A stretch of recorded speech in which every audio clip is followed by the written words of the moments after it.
Thanks for coming, everybody. And you're going to have a good conversation because they've been talking nonstop backstage. So we're just going to have a conversation on the stage. Jump in whenever you feel like something. If I ask a question of Vic, you guys jump in if you want. Power of the pocketbook is what we're talking about a little bit, but we're also talking about what people want, what their values are, and what they expect from their designers and their companies that they are patrons of. So, Trisa, let me start with you. For people who are Dell loyalists, what do they care about, and how do they let you know? So we were talking a little bit backstage. Dell is primarily a B2B company. Over 80% of our customers or consumers are on the B2B side, although they're all consumers too. And they let us know every day. So over 70% of our RFPs have a requirement in them that something to do with sustainability. What we're seeing is a trend now, primarily out of Europe, that is really leading us to have sustainability as a weighted factor in an RFP, which is really changing the landscape. So we just won a deal with an organization out of France called Mat Info, and it was $400 million. So huge deal, huge win for Dell ultimately. But the deciding factor, which I love, by the way, because the CEO told this to Michael, was sustainability. I'm like, yes, job security. This is great. But we're seeing that trend, and people are being more vocal about it. And then on the consumer side, for instance, with the Paris and the agreement and all of that, we got lots of letters. Really? Actually, we get lots of letters on everything these days. Yeah.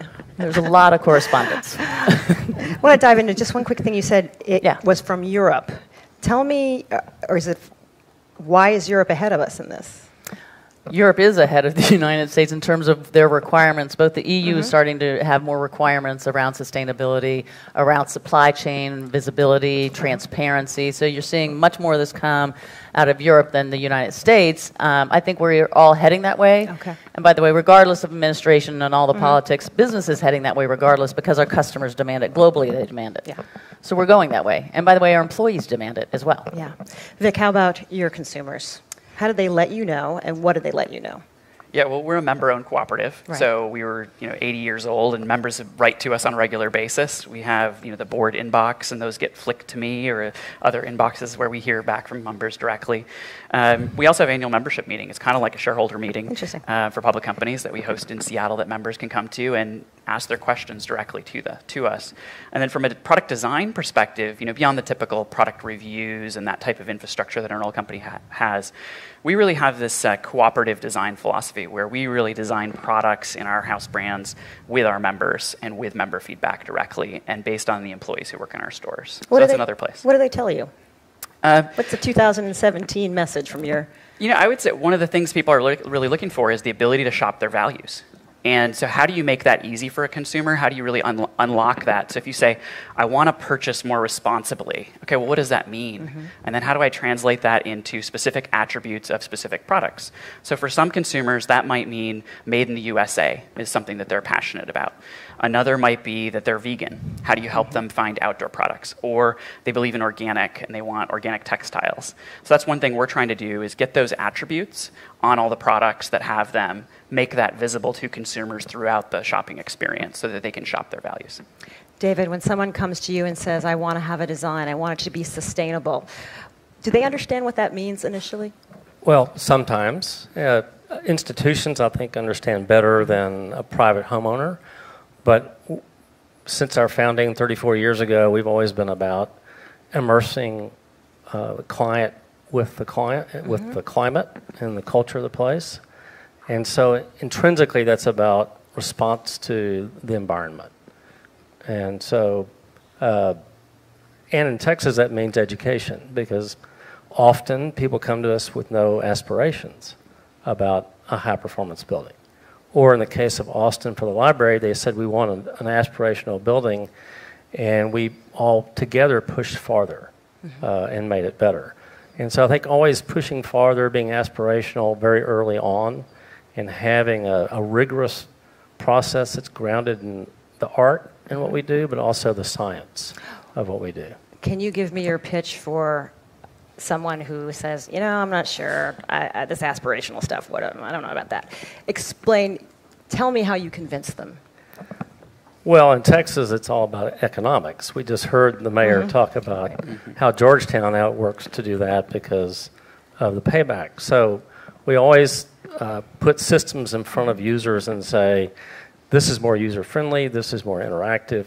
It also has a payback window of 7 to 10 years, and if you're going to own a building for longer, then you're more inclined to think about those kinds of investments, which is why Europe does a far more superior job. They spend more money per square foot than we do, but they typically aren't filling the building and selling it. They're occupying it for many, many years, so they have a longer window to value technology and payback on systems. But all these systems are quickly and rapidly accelerating in terms of how quickly they pay back.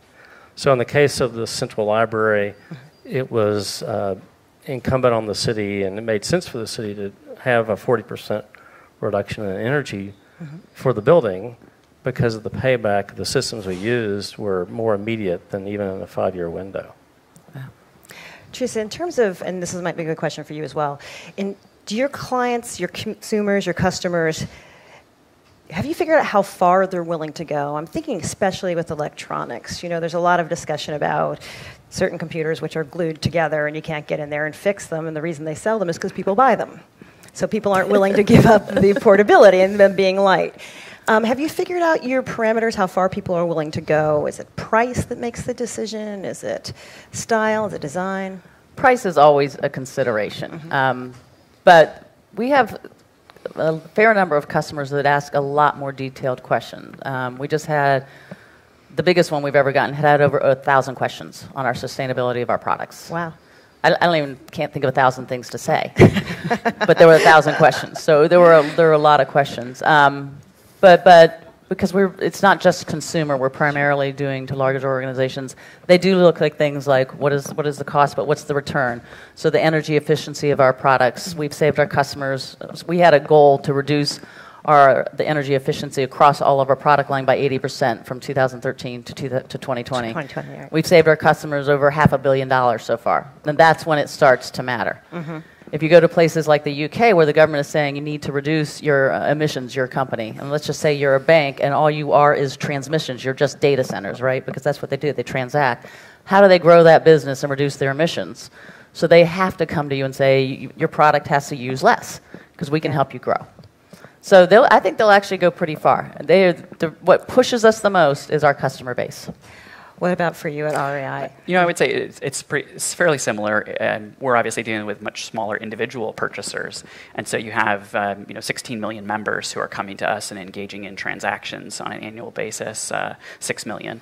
But I think for every customer, there's a different key buying criteria, and and it comes from a sort of different portfolios or different parameters. So you've got what is the price, what is the performance, what is the durability, the repairability, the fashion, and the fit. And so you have to take all that into consideration along with the sustainability for a garment. And for some people, sustainability will be the lead factor, and for other people, it'll be a second, and other people, it'll be a bonus. But when you bought it and then you realize that it has a buy one, give one, type of thing, or it has this is actually organic and it was made in a fair trade factory, like I feel better about the shirt I'm wearing type of thing. So I think it varies dramatically by consumer. I was just going to add one thing, that it is a myth that sustainability costs more, and you've probably seen the same thing. So when we design our products for sustainability, it costs less. Our boss said sustainability is great, but it also has to bring down the cost. That's what it should be doing. So when we do things like, and we can get into some of the other things that we've done, but we've done, when we use mushroom packaging, for instance, costs less than the raw material. So it's always an issue. So it doesn't cost more. It's a good business decision. David, I want to read a quote from your website. It's really quite beautiful. It said, when we decided to create our own architecture firm in 1984, we had a number of strong ideas about what kind of buildings we wanted to design. We believed first and foremost that architecture should be rooted in a particular place, responding in a meaningful way to the natural or built environment. What does that look like in 2017, and how has that changed over the course of from when you first started? Well, I think when we first started, we were doing ranch houses out all over Texas, so a lot of them were off the grid and self-sufficient by virtue of just having to be. So it's necessity. And as we've gotten bigger buildings and we've gotten more, whether urban design districts or the arena for where the Spurs play, which is, by the way, the reason they have 5 championships is not because of the team. It's because of the arena. Is always seeking to find authenticity. I think that's our greatest challenge as a nation, is to continue to have the intrinsic character of fitting to a place. Yeah. And that begins with climate responsiveness, craft of the place, local materials, and being responsive to the environment. And if we can do those 3 things really well, it means each building is crafted to its particular locale. And that's driven by engineering as well as by art. So engineering is really, the science is what's changed in what we do today versus 30 years ago. We were doing it more instinctively, right? Yeah, I would add that we did that with our 3rd distribution center. We're a relatively small company, $2.5 billion a year, right? But big for the outdoor side. And when we built our 3rd distribution center in the Phoenix area, we went for a very high performance building. It's LEED Platinum certified, net zero energy, but it's also one that took water very seriously, because water was a local issue that was really important. So we looked at trades between water and energy for cooling systems, and so water was more important on certain dimensions, and so we leaned a little bit more towards water in that area. And so that was an area we leaned into. And going back to your earlier point too about kind of the return on investment there, that was a kind of a sub 5-year add-on, if you will, for any of the sustainability type upgrades on that building. It's not just a smart business case, to go back to the mayor's conversation earlier, where people can see that they can make those leaps forward. And now, because again, we're a small company, our thinking of how do we drive change at a big scale, because if REI didn't exist, we'd still have all these big problems in the world. So even if we were zero impact as a company.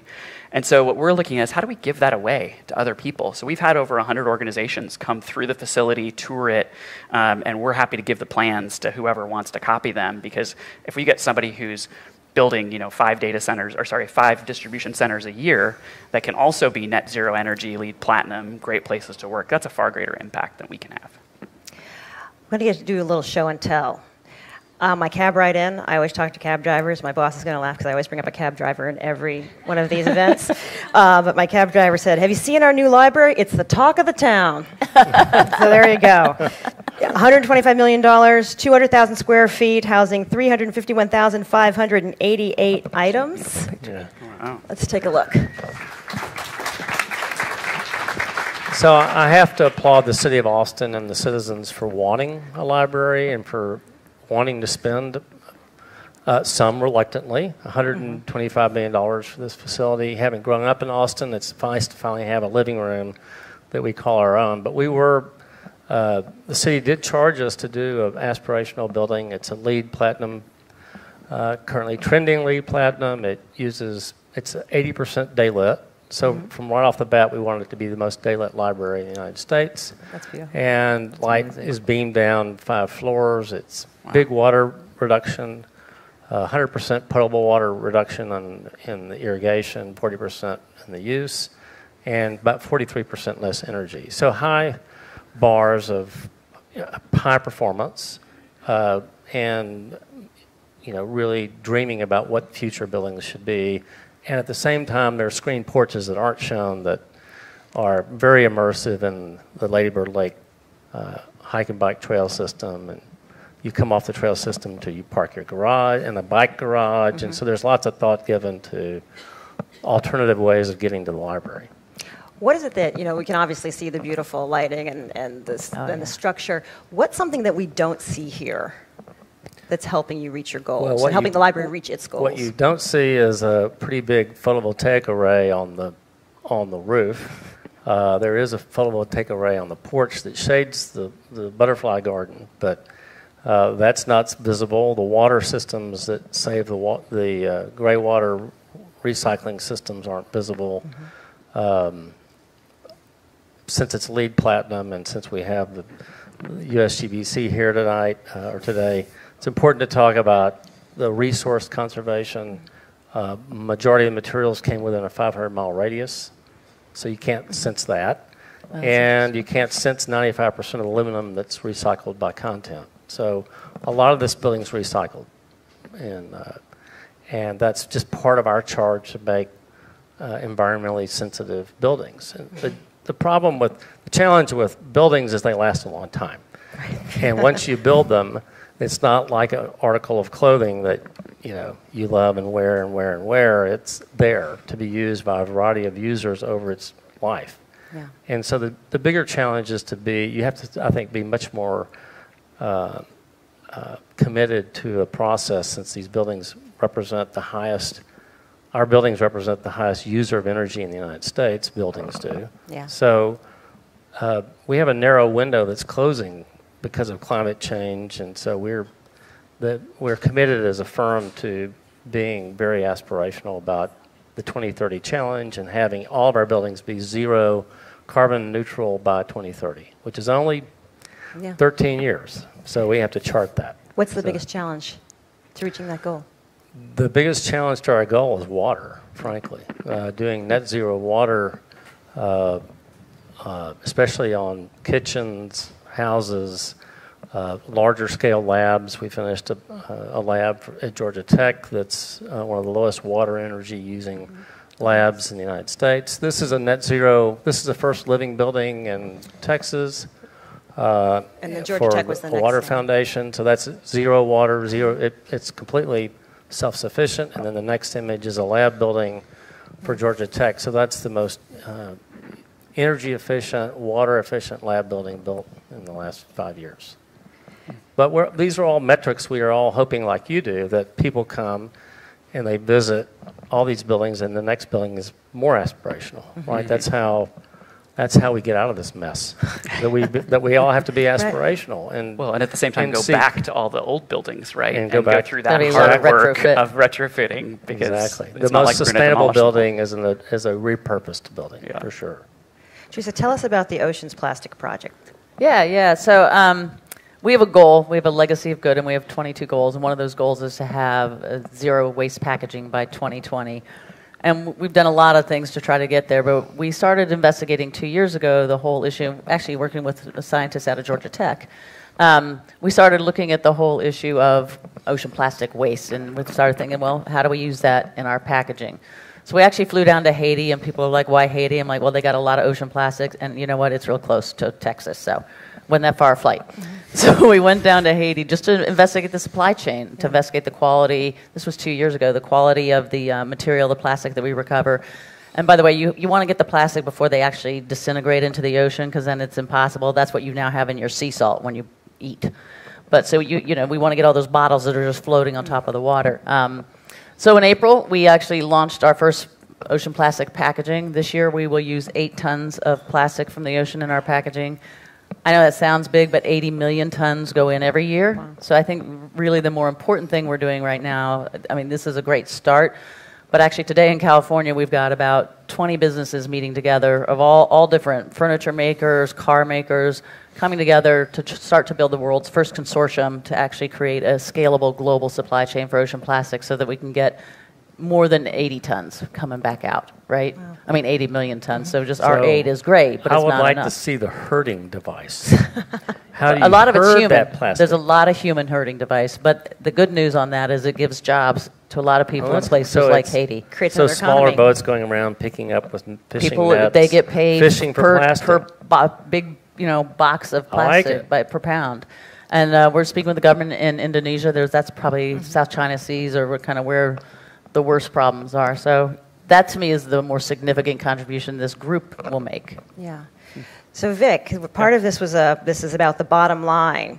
And your company told people not to go shopping on last Friday. That's right. Hashtag opt outside. Right. So I understand the idea. You want people to be out in the world. Did you guys leave money on the table with this? Well, I think, partly we're a co-op. We do have to respond to our members, and we do what we think is in the members' best interests, and we can take a really long-term view on things. When this came up 3 years ago, it was a conversation with a number of executives, and part of it was, the holidays are so stressful. You got to go visit family. You got to think about what gifts to give people and everything. And the day after you say you're really thankful for stuff, the next day people kill each other to go get a deal on something that they don't really need. Like, that is not what we're about. And we just, gosh, someone said, geez, why don't we just close? That would be the most amazing thing, to give that gift back to people who've been in retail their whole lives, to be able to spend the holidays with their families. And what's a better way of spending time with your families than doing it outdoors? And we know, and there's a lot of emerging research on the health and wellness of time spent in the outdoors now. And so we combine those two things together, and we just said, you know what, we're doing this for our own people, and we think our members are going to like it as well. And so we told people about it. And we were blown away by the people that joined. I think we had over 1 million people in the first year. In the second year, we had 7 million people, I think, joined, 700 organizations, plenty of them for-profit organizations as well. This is not you got to be a co-op or you got to be a nonprofit to do it type of thing. And a lot of states and land agencies came along and made free lands available. I think the state of California had free state parks on that day, and they reported some of the record attendance on those days. So it's grown into a movement, and it's been really good in that way. And I think it's just part of us sending the signal, and it's tough as a retailer because you do have a business around selling things, but that it's the conscious consumerism of what do you actually need. And our goal is getting people outside and having those transformative experiences that you can have in nature with family and friends. And it doesn't necessarily need to be about buying that next item to cause you to get outside. We're going to take a couple of questions. I have one more. This is interesting. It was hard to find anybody to say anything negative about the library, but there's always one in a group, right? Perfect. Okay. So this is a comment from the Chronicle. Chump. It's an interesting, at least an interesting question. It said, this monstrous edifice costs way too much, took forever to get built, and despite all the rah-rah from its boosters, probably 90% of the people stuck with the bill will never visit it more than once, if that. This is a monument to civic vanity. So the question I have is, do we have to be careful in becoming enamored with our own good works? Well, first of all, I think often we lose sight of the common good, and libraries are about bringing people together and exchanging ideas. This library is about having rooms dedicated for startups to come, and there's an event room, there's a gallery. It's more than just a library. So it's not just a singular thing. It's actually more seen as the city's living room to try to bring people together. So I would say in terms of vanity, I think what's more important to talk about is that I would argue that we as a species are way too vain about our own species. And when we're losing a species once an hour, and it's the greatest loss of biodiversity since in 65 million years, and it's man-made, we should be thinking more about preserving the environment for all species, the right to life for all species. And that means thinking about every move you make, whether it's this beautiful idea of hurting plastic or doing incredible things that REI does. It's about getting out there and really believing in all species and our life together.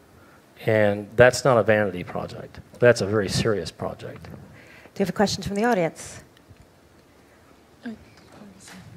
Hi, my name is Chloe, and I'm part of Austin Permaculture Guild. And I just did a tour in Europe, an eco tour. So I'm curious because I heard a lot of talk about European ways of being more environmentally conscious.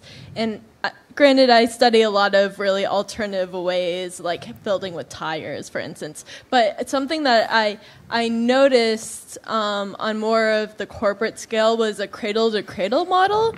And so I'm really curious, especially like with the whole e-waste problem, but also even like creating business structures that are LEED certified. Well, the next step that I see is a cradle-to-cradle model. So I'm just curious, like, how much you all know about that and what you're doing with that. Go for it. So we are part of the Ellen MacArthur CE 100, so the Circular Economy 100. We're the first technology company, because we take this very seriously. So we recycle. We're the largest recyclers of e-waste globally in 83 countries. And what we started 3 years ago, which is kind of like, it kind of reminds me of Wheels on Luggage, why we didn't think of it sooner. But what we started was we're collecting all this e-waste, not just Dell's. We take anybody's product in. And when we collected, we finally said, why don't we just take the plastic out of this and put it back into our systems? So really starting that closed loop, circular economy thinking. And so we started there. We've used 10.5 million pounds to date in 91 different of our systems, 91 different styles. So, but there's so much more to do there. So I love your question because it's got to be the future. There is a limited supply of stuff to build more stuff left, right? So you got to start thinking about how you reuse. And I think we're going to end on that note of there's so much more to do here. Thank you. Let's thank our panelists. Thank you.